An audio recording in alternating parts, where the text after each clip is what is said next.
안녕하십니까. 벤츠 전리 채널의 한성자동차 박지현 차장입니다. 오늘은 지난 시승 영상에 이어서 다시 한 번 더 E클래스를 준비를 해보았는데요. 이전 주행에서는 너무 시내 주행 위주로 안내를 드리다 보니까 정체 구간이 많았는데, 오늘은 주말 아침입니다. 좀 더 시원시원한 고속도로를 달리면서 제가 E클래스에 대해서 다시 한번 말씀을 드릴 수 있도록 하겠습니다. 지금 출발하겠습니다. 차량에 들어왔습니다. 시동 한번 걸어보겠습니다. 오늘은 내비게이션을 좀 찍고 과연 순정 내비게이션이 어떤 식으로 작동을 하는지에 대해서도 같이 보면서 안내를 드릴 수 있도록 하겠습니다. 목적지 입력을 누르시고 안양, 농수산물, 도매시장 출발 누르고요. 출발해 보도록 하겠습니다. 지금 출발합니다. 출발하기 앞서서 연비 초기화를 해서 제가 잠깐 다녀오면은 어느 정도 연비를 보여주는지 한번 체크를 해보겠습니다. 지금 우선 세팅을 다 마쳤고요. 지금 출발해 보겠습니다. 오늘 주행할 거리는 대략 16km 정도 되고요.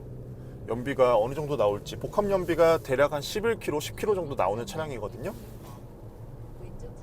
지금 보시면은 진강현실 내비게이션이 이쪽 왼쪽으로 유턴하라고 파란색 화살표를 띄워주고 있고요.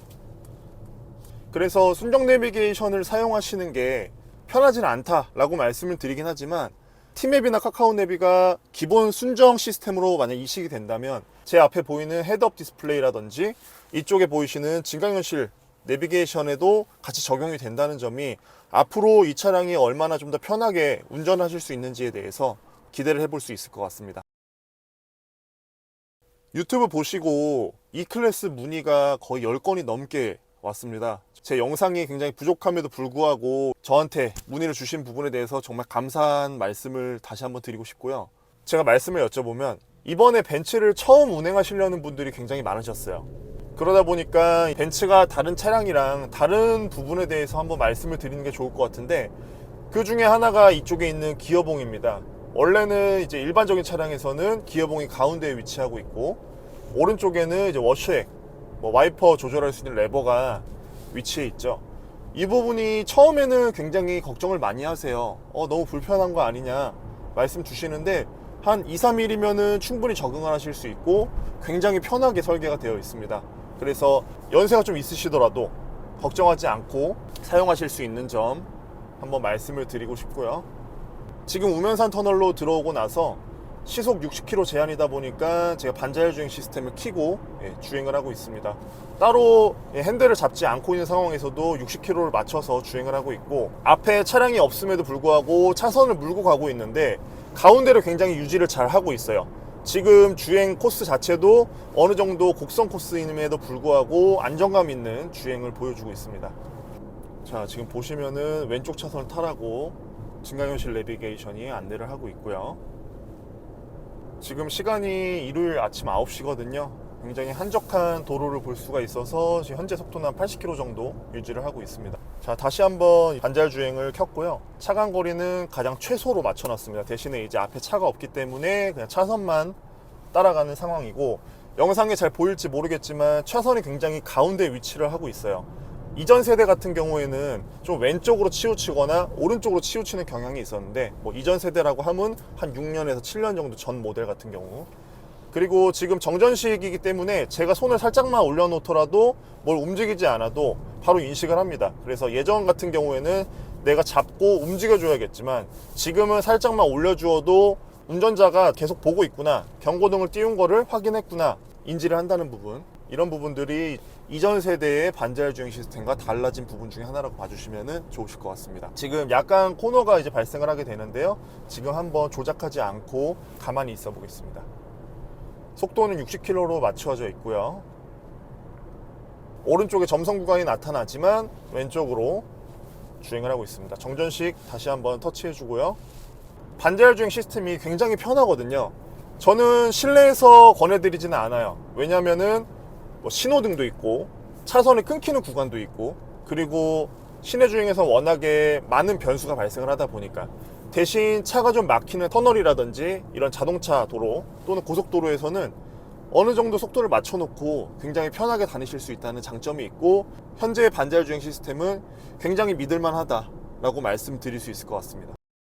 이 반자율 주행 시스템은 드라이빙 어시스턴트 패키지라는 패키지로 묶여 있는데, 주행을 하는 것뿐만 아니라 위험 상황이 닥쳤을 때의 전방 충돌을 감지하고, 사각지대에 오는 차량을 감지하고, 차선 이탈을 감지하고, 그리고 혹시라도 충돌이 있었을 때에 2차 사고를 방지하기 위해서 브레이크를 잡아주는 그런 역할들을 다 같이 하고 있는 패키지로 묶여 있습니다.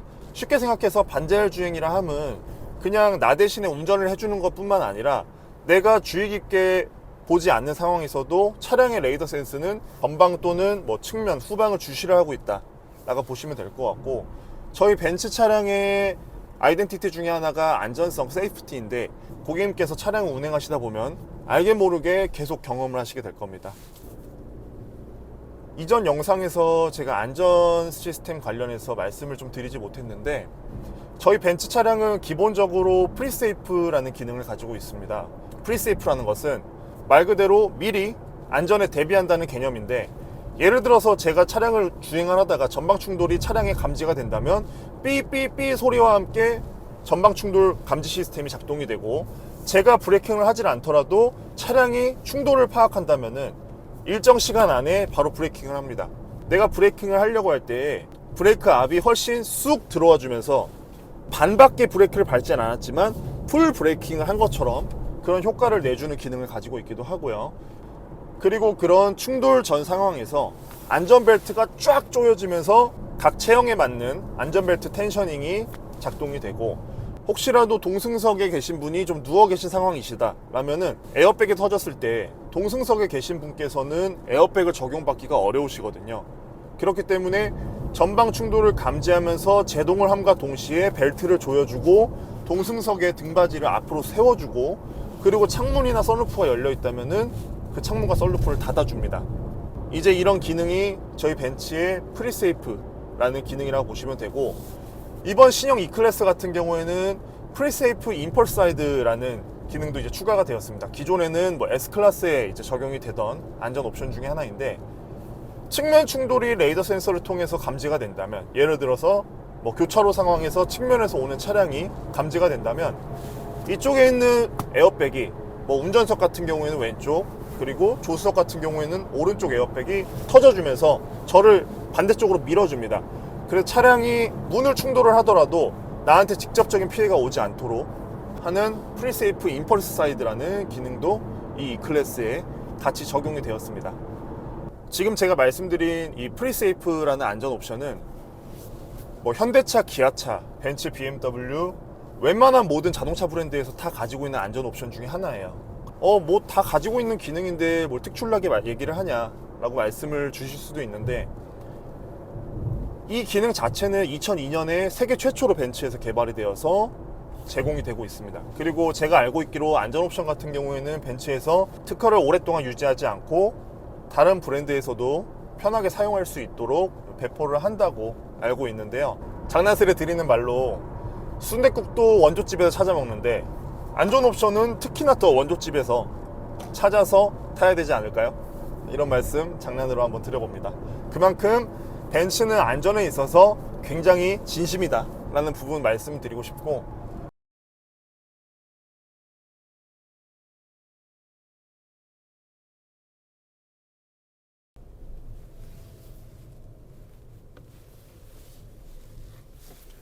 자, 목적지에 도착을 했고요. 여기서 전시장으로 목적지를 변경 후에 다시 출발할 수 있도록 하겠습니다.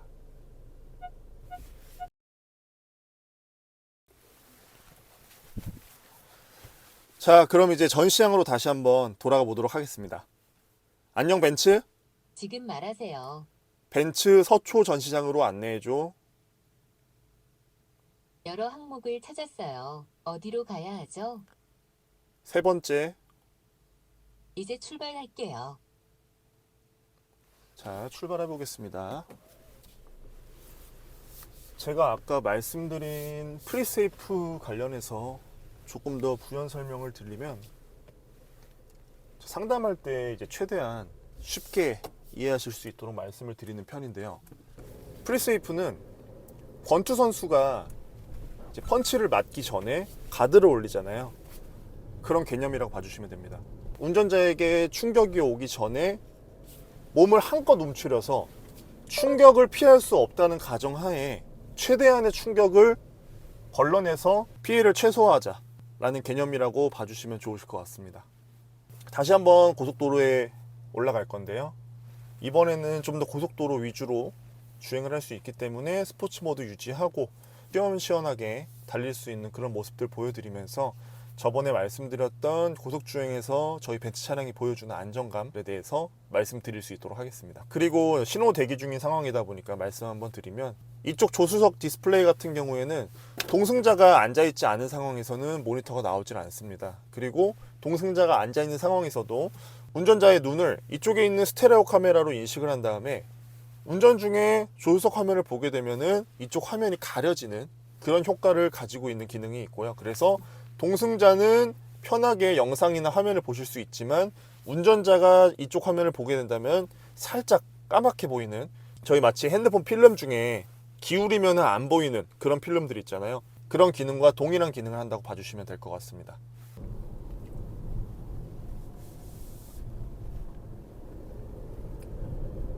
지금 현재 다시 고속도로에 올라오기 전까지 연비는 14.1리터, 연비가 꽤 괜찮게 나오는 편이라고 봐주시면 좋으실 것 같고요. 지금은 이제 스포츠 모드로 한번 쭉 올라가 보겠습니다. AMG 라인의 경우에는 배기 사운드도 스포츠로 선택을 해 놓으시면은 지금 실내에서 들리시는 이런 소리가 아니라 조금 더 스포티한 재미있는 사운드를 경험하실 수 있으시고요. 이 차량은 익스클루시브이기 때문에 따로 그 기능은 제공되지 않고 있습니다. 저희 스포츠 모드는 BMW랑은 결이 조금 다릅니다. BM 같은 경우에는 제가 알고 있기로 스포츠 모드 변경하셨을 때 컴포트 일반 모드 대비해서 어느 정도 급변하는 모습을 보여준다라고 알고 있는데, 저희 스포츠 모드는 급격하게 변하지는 않습니다. 대신에 저희 차량이 지난 영상에서 말씀드린 BMW가 엄청나게 빨리 달려오고 있고요.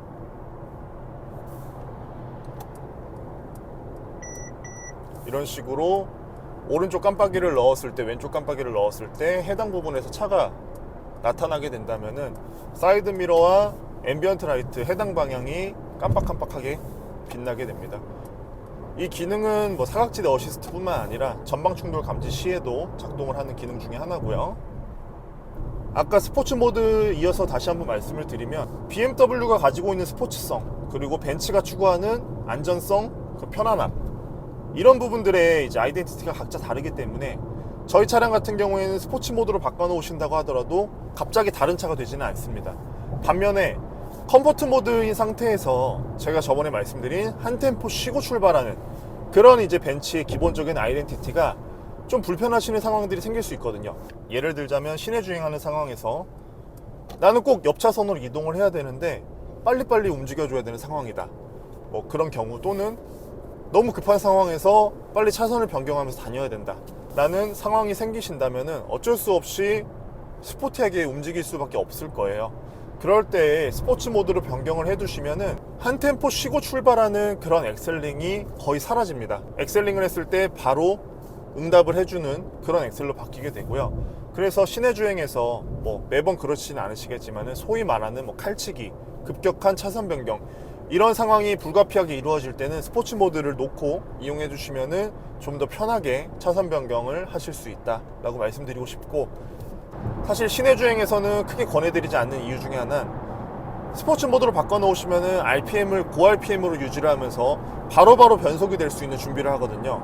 그런데 시내에서는 사실 100km 미만, 60km 미만으로 다니는 게 거의 대부분의 속도기 때문에 울컥울컥 거리고 변속이 바로바로 되지 않기 때문에 불쾌한 미션 충격이 발생하실 수 있어요. 그래서 평상시 한 100km 미만에서는 컴포트로 다니셔도 전혀 불편함이 없으실 거다라고 말씀을 드리고 싶고, 스포츠 모드로 변경을 하는 시점은 저 같은 경우 한 100km가 넘어가는 시점, 이런 고속화 도로에 올라왔을 때 한번 이용해 보시면 좋을 것 같습니다. 그리고 스포츠 모드뿐만 아니라 이렇게 인디비주얼 모드도 설정이 가능하신데, 이 차량은 달리는 세팅이 되어 있는 차량은 아니기 때문에 예를 들어서 AMG 차량이라든지 또는 S클래스처럼 에어 서스펜션을 가지고 있는 가변식 서스펜션 시스템이 아니기 때문에 굳이 인디비주얼 모드로 해서 쓰시기보다는 컴포트나 스포츠 모드를 사용하시는 게 그냥 간단하게 사용하실 수 있는 방법 중에 하나라고 말씀을 드리고 싶고요. 시간이 좀 지나니까 아까보다는 차가 많아진 모습을 볼 수가 있는데 반자율 주행 시스템 한번 켜보고 60km 세팅하고 모드도 컴포트로 다시 바꿔보겠습니다. 제가 차간 거리를 제일 최소 단위로 설정을 해놨는데 지금 이 정도의 거리가 벤츠가 반자율 주행 시스템이 활성화되었을 때 유지하는 최소한의 거리입니다. 시내 같은 경우에는 이렇게 최소로 놓고 다니시면은 앞에 차가 계속 끼어들어요. 차가 감지되면은 멈추고 다시 출발하고 하는 그런 이제 번거로움이 발생이 되기 때문에 가능하면 고속도로나 이런 자동차 도로 위주로 사용하시기를 권해드리는 부분이고요. 이 정도의 거리면은 앞차에서 아무리 급제동을 하더라도 충분히 차 자체가 반응할 수 있는 거리라고 말씀을 드리고 싶어요. 그리고 이 반자율 주행 시스템이나 아까 말씀드린 전방 충돌 감지 시스템, 이런 차량 자체적으로 움직이는 시스템의 가장 기본적인 세팅은 운전자의 조작이에요. 예를 들어 전방 차량이 충돌을 감지해서 첫 번째로는 시각적 경고등, 계기판에 경고등을 띄우고 청각적으로 삐삐삐 소리를 내고 3차로 스스로 제동을 거는 그런 상황에 있어서 삐삐삐 소리가 나는데도 불구하고 내가 엑셀링을 했다 하면은 차는 그냥 따라갑니다. 왜냐면 운전자의 판단이 더 우선이기 때문이에요. 차가 판단하기에는 충돌이 감지되더라도 운전자가 엑셀링을 한다든지 핸들링을 한다든지 하는 상황에서는 무조건 운전자의 조작을 따라가게 되어 있고요. 그래서 반자율 주행하실 때 차가 막 자기 멋대로 움직여가 아니라 고객님께서 원하시는 방향으로 움직이셔도 차는 따라가니까 걱정하지 말고 사용해 주시면 좋을 것 같습니다.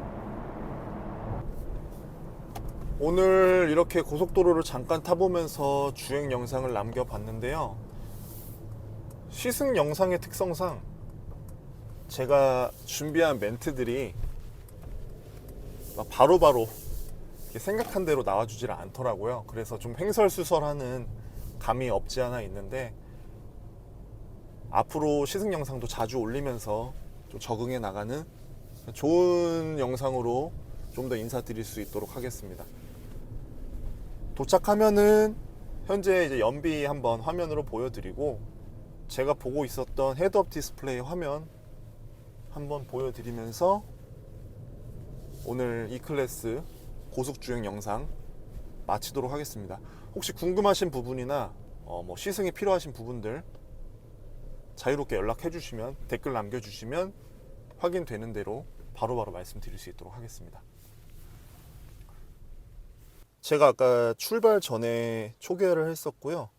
고속주행 위주로 하긴 했어서 연비가 좀 괜찮게 나온 것 같아요. 중간에 스포츠 모드를 쓰지 않았다면은 제 생각엔 한 16km에서 17km까지도 볼 수 있지 않았을까 생각을 하고요.